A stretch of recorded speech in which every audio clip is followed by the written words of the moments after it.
Hi guys, I hope you are doing well. Today we'll talk about how to fix or how to solve the problem of Pluto TV. We click on settings. In this page, you will click on apps, default apps, app settings.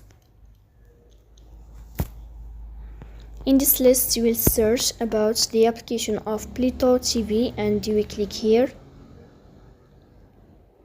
In this page of app info, you will click on first stop and you will click OK.